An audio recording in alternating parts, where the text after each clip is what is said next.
BJP करती क्या रही आज तक? यही माहौल बिगाड़ कर तो सरकार में आई है।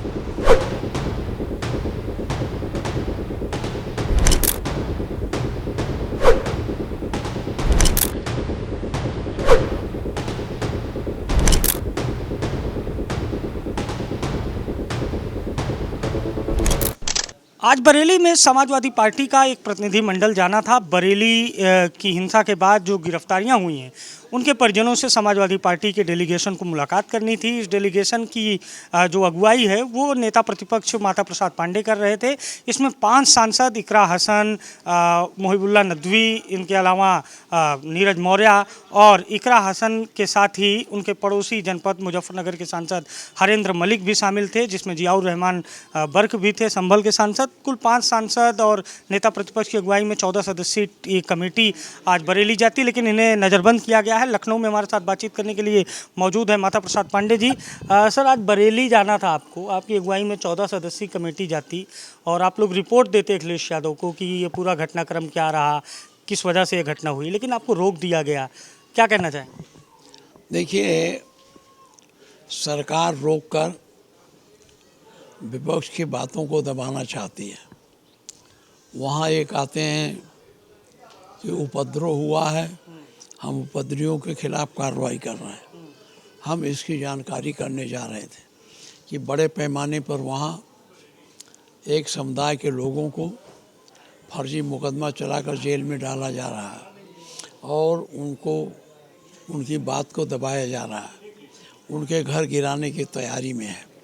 ये प्रशासन बिना पूरा बात समझे उद्दंडतापूर्वक कार्रवाई करता है।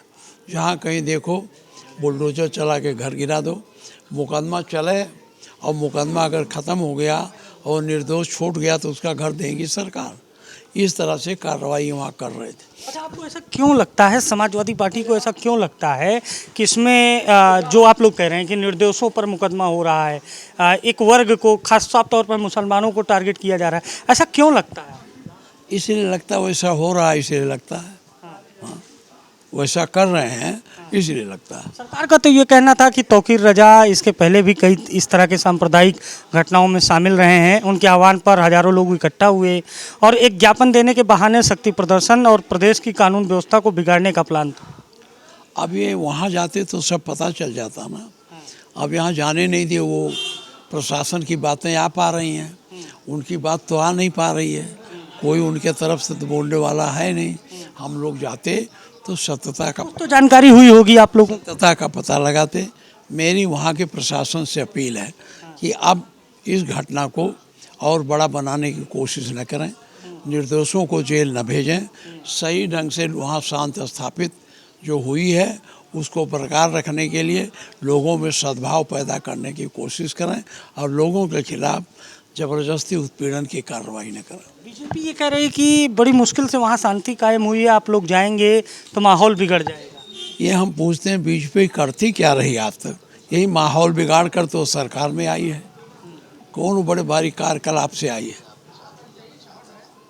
इस मंत्री तो कह रहे हैं कि जो उपद्रव करेगा उसका जहन्नुम का टिकट काट देंगे। अरे वो तो जहन्नुम का क्या, वो तो भगवान है ही है। मंदिर के हैं ना, वो कहते हैं जहन्नुम का टिकट काट देंगे।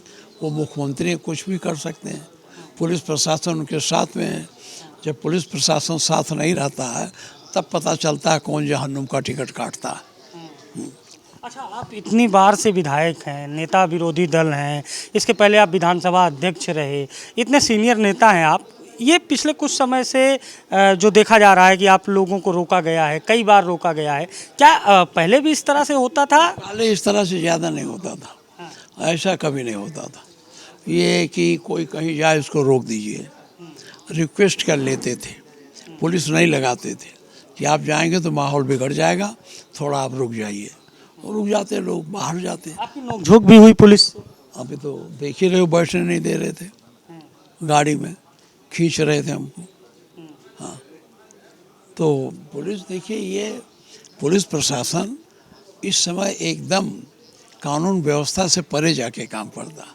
मेरी सिफारिश है प्रशासन से कि ये लोक सेवक की तरह काम करे, एक विशेष व्यक्ति का सेवक बन के न रहे। आपने कहा मैं ब्राह्मण हूँ, मैं पंडित हूँ, मेरे जाने से कौन सा माहौल बिगड़ेगा? हाँ बताओ, कौन गलत कहा, कौन माहौल बिगड़ता वहाँ। तो अब क्या प्लान है पंडित जी, कि अगर आपको जाने नहीं दिया जाएगा, क्या करेंगे आप लोग आगे? अब हम लोग अपने राष्ट्रीय अध्यक्ष से, अपने प्रतिनिधिमंडल से बात करेंगे, फिर कोई रणनीति बनाएंगे। तो माना जाए कि समाजवादी पार्टी इस मुद्दे पे खड़ी रहेगी, स्टैंड लेगी? जरूर खड़े रहेंगे। अभी राष्ट्रीय अध्यक्ष से बात करेंगे, जैसा राष्ट्रीय अध्यक्ष निर्णय लेंगे उस अनुसार करेंगे। देखिए, जैसा निर्देश होगा वैसा ही काम करेंगे, लेकिन फिलहाल समाजवादी पार्टी के 14 सदस्यीय प्रतिनिधिमंडल को रोक दिया गया है, जिसकी अगुवाई माता प्रसाद पांडे कर रहे थे। इनको भी आज राजधानी लखनऊ में इनके आवास पर रोका गया है और इनका साफ तौर पर कहना है कि अब पार्टी का जो निर्देश होगा उसी हिसाब से काम करेंगे। सहयोगी जितेंद्र के साथ मैं अभिषेक शर्मा, लखनऊ।